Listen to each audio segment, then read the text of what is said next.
Every day, Officer Charlie Brick's patrol began with a familiar ritual. As the sun peeked over the horizon, casting a golden glow on the quiet suburban streets, Charlie would pass by a modest, well-kept house. And every morning, without fail, there stood a little black girl named Ashley, smiling brightly from her window, her tiny hand waving enthusiastically at him. This small gesture had become the highlight of Charlie's day, a moment of joy and connection in an otherwise solitary life. For the past 3 years, since Ashley was only 4 years old, she had waved at him every morning. Now at 7, her smile was as radiant as ever, her wave still brimming with innocence and joy. But on this particular day, as Charlie rounded the corner and looked toward Ashley's house, the window was empty. No Ashley, no wave, no smile. A strange feeling settled in the pit of his stomach. He slowed his patrol car, glancing again at the window, hoping to catch a glimpse of her. But there was only silence and stillness. Something was wrong. It wasn't like Ashley to miss their morning wave. Charlie pulled over to the side of the road, his heart pounding. Maybe she was just running late. Maybe she was still getting ready for school. But as he sat there staring at the empty window, a sense of dread washed over him. His gut told him something wasn't right. He couldn't just drive away, not without knowing if she was okay. With a deep breath, Charlie stepped out of the car and made his way up the path to Ashley's front door. He hesitated for a moment before knocking, the sound echoing unnaturally in the quiet morning air. As the seconds stretched on, his anxiety grew. Finally, after what felt like an eternity, the door creaked open. A woman stood in the doorway, Ashley's mother, Gloria. Her eyes were red and puffy, her face etched with exhaustion and worry. Charlie's heart sank.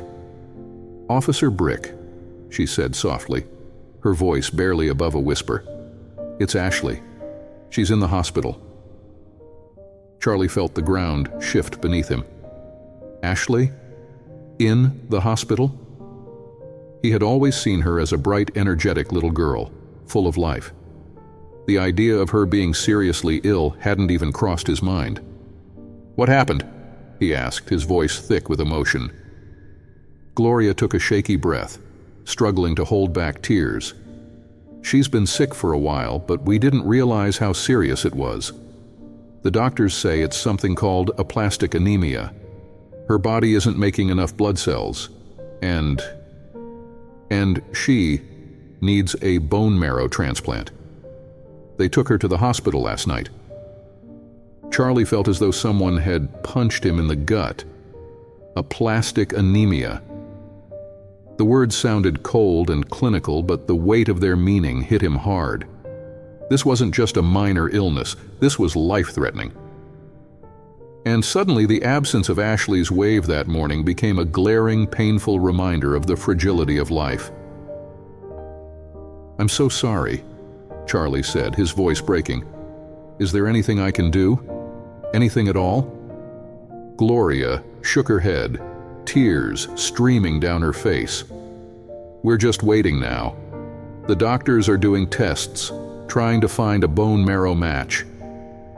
Charlie stood there for a moment, feeling utterly helpless. He had always been the one to fix things, to protect people. But now, faced with this devastating news, he didn't know what to do.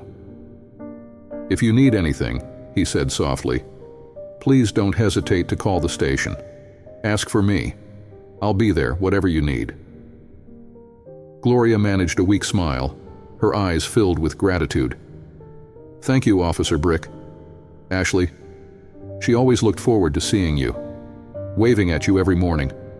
It meant so much to her." Charlie felt a lump form in his throat. He hadn't realized just how much those daily waves meant to Ashley. He had always thought of them as a small gesture, something that brightened his own day. But now he saw that it was more than that. It was a connection, a bond that had formed between them over the years, one that had become a lifeline for both of them. "I'll stop by the hospital later," Charlie promised. "I'd like to see her if that's okay." Gloria nodded, her tears flowing freely now. She'd like that. She always talks about the nice police officer who waves to her. Later that evening, Charlie found himself standing outside the children's ward at the hospital, his heart heavy with anxiety. He had faced many difficult situations in his career as a police officer, but this felt different. This was personal. As he approached Ashley's room, the smell of disinfectant filled his nostrils, and the steady beeping of machines echoed in his ears. He wasn't sure what to expect, but nothing could have prepared him for the sight that greeted him. Ashley, the vibrant little girl who had brightened his mornings for years, lay pale and small in the hospital bed. Tubes and wires connected her to various machines, her tiny body looking frail and fragile. Charlie's breath caught in his throat. But then, something miraculous happened. Ashley's eyes fluttered open, and despite her weakened state, a small smile spread across her face. "Officer Charlie," she whispered, her voice barely audible. Charlie moved to her bedside, careful not to disturb the equipment. "Hey there, Ashley," he said softly, his voice trembling. "I missed your wave this morning." "I'm sorry," Ashley said, her voice weak but sincere. "I didn't mean to worry you." Charlie felt his heart constrict. Here was this brave little girl fighting for her life, and she was apologizing to him. He gently took her small hand in his, trying to hold back the tears that threatened to spill over. "Don't you worry about that," he said, his voice thick with emotion. "You just focus on getting better, okay? I'll be here, every day." As he sat there holding Ashley's hand, Charlie marveled at how deeply this child had touched his life. He had always looked forward to her waves, but now he realized just how much they meant to him. They weren't just a friendly gesture, they were a lifeline, a connection that had filled a void in his otherwise lonely existence. Charlie's life had never been easy. Raised in a family torn apart by misunderstandings and unspoken grievances, he had long since learned to live with loneliness. His career as a police officer had only added to that isolation. The long hours, the emotional toll of the job, and the unpredictability of his schedule had left him without a close family or friends to lean on. The people he encountered in his daily life were often strangers in passing, and the relationships he had built over the years were superficial at best. But Ashley's wave had been different. It was a constant in his life, a small but significant reminder that someone out there saw him and cared enough to acknowledge him every day. And now, faced with the reality of her illness, Charlie realized just how much that connection meant to him. Over the next few weeks, Charlie became a regular visitor at the hospital. He would stop by after his shift, sometimes bringing small gifts like coloring books or stuffed animals. The sterile hospital room slowly transformed, filled with drawings and cheerful decorations. The nurses and doctors grew accustomed to seeing Charlie there, always with a kind word and a warm smile for Ashley and her mother. And as the days passed, something incredible began to happen. The bond between Charlie and Ashley deepened, their connection growing stronger with each passing visit. Gloria, too, found comfort in Charlie's presence. They would sit together, talking quietly while Ashley rested, sharing stories of their lives and their hopes for the future. One afternoon, as Charlie was helping Gloria sort through a pile of medical bills, Ashley stirred in her sleep. "Daddy," she mumbled, her eyes fluttering open. Charlie and Gloria exchanged a look, their hearts breaking a little. Ashley's father had passed away 3 years ago, a loss that had left a deep void in the young girl's life. Gloria took a deep breath, her voice barely above a whisper. "You know, Officer Brick, I never told you why Ashley started waving to you every morning." Charlie leaned forward, curiosity piqued. "I always wondered about that," he admitted. Gloria smiled sadly, her eyes filled with emotion. It started after her father died. Every morning before he left for work, he would wave to Ashley from the car. She would run to the window and wave back, just like she did with you. Charlie felt a lump form in his throat as Gloria continued. When he passed away, Ashley was heartbroken. She would stand by the window every morning waiting for that wave that would never come. And then one day, she saw you driving by in your patrol car. You reminded her so much of her father in his uniform, and so she started waving to you. It made her feel close to him again. Charlie sat back, overwhelmed by the revelation. He had always thought Ashley's wave was just a friendly gesture, a sweet moment shared between them. But now he understood the deeper meaning behind it. It was a connection to her father, a way for her to keep his memory alive.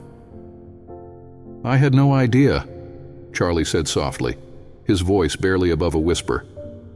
"Thank you for telling me." Gloria reached out and squeezed Charlie's hand. "Thank you for being there for her," she said, her voice thick with emotion. "You've become such an important part of our lives." As the weeks went by, Ashley's condition fluctuated.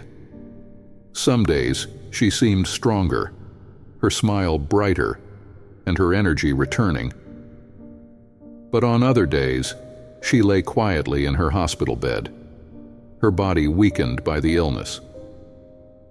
One evening, Charlie arrived at the hospital to find Gloria sitting alone by Ashley's bedside. The little girl was sleeping peacefully, her chest rising and falling with shallow breaths. "How is she today?" Charlie asked softly, settling into the chair next to Gloria. Gloria sighed, her eyes never leaving her daughter's face. "She had a good day. The doctors are cautiously optimistic." Charlie nodded, relief washing over him. They sat in comfortable silence for a while, the only sounds the gentle beeping of machines and Ashley's soft breathing. After a few minutes, Gloria turned to Charlie, her eyes shining with unshed tears. "I don't know what we would have done without you," she said, her voice trembling. "You've been here for us in ways I can't even begin to describe." Charlie felt a surge of emotion. He had never considered himself a hero, just a man doing his job. But in that moment, he realized that his presence had meant more to this family than he could have ever imagined. As Ashley's battle continued, Charlie knew he had to do more. He couldn't just sit by and watch as this family struggled. He reached out to his colleagues at the precinct, sharing Ashley's story and asking for their help. The response was overwhelming. Officers from all over the city rallied around Ashley and her family, organizing fundraisers and spreading the word throughout the community. Local businesses donated money, toys, and supplies. Neighbors who had never met Ashley began to show up at the hospital, offering their support in any way they could. And then came the idea for the Wave Parade. It started as a small gesture. Charlie wanted to organize something special for Ashley, a way to lift her spirits and remind her that she wasn't alone in her fight. But as word spread, the event grew beyond anything Charlie had imagined. On the day of the parade, hundreds of people gathered outside the hospital, waving brightly colored signs and balloons. Police officers, firefighters, neighbors, and even strangers all came together, their hands raised in solidarity, as they waved up at Ashley's hospital window. Inside, Ashley sat in her bed, her face pressed against the glass. When she saw the sea of people waving at her, her eyes widened in amazement. A smile, the first real smile in weeks, spread across her face. She lifted her hand weakly and waved back. Charlie stood at the front of the crowd, his heart swelling with emotion. He waved back, his eyes misty with tears. This simple gesture, this small act of kindness, had grown into something so much bigger than he had ever imagined. It was a reminder that even in the darkest of times there is always hope. And that hope can come from the most unexpected places. A little girl's wave, a community coming together, and the bond between a police officer and the child who had touched his heart. As time went on, Ashley's condition slowly began to improve. The doctors, who had once been so grim in their prognosis, started to use words like miracle and recovery. Gloria and Charlie watched in awe as Ashley regained her strength, her smile returning and her laughter once again filling the room. The day Ashley was finally discharged from the hospital, the entire community celebrated. Neighbors lined the streets, waving as Ashley and Gloria drove home. Banners and balloons decorated their house, and a giant "Welcome Home" sign hung from the front porch. As Charlie drove by that morning, his heart full of gratitude and joy, he looked up at Ashley's window. And there she was, standing tall and strong, her hand raised in that familiar wave. But this time, something was different. The entire neighborhood had joined in. One by one, people stopped what they were doing and waved, some from their porches, others from their cars. It was a moment of unity, a celebration of life, love, and the power of connection. And as Charlie waved back, tears streaming down his face, he knew that this little girl had changed his life in ways he could never have imagined. Her wave had been more than just a greeting. It had been a symbol of hope, a reminder that even in the darkest times, there is always light.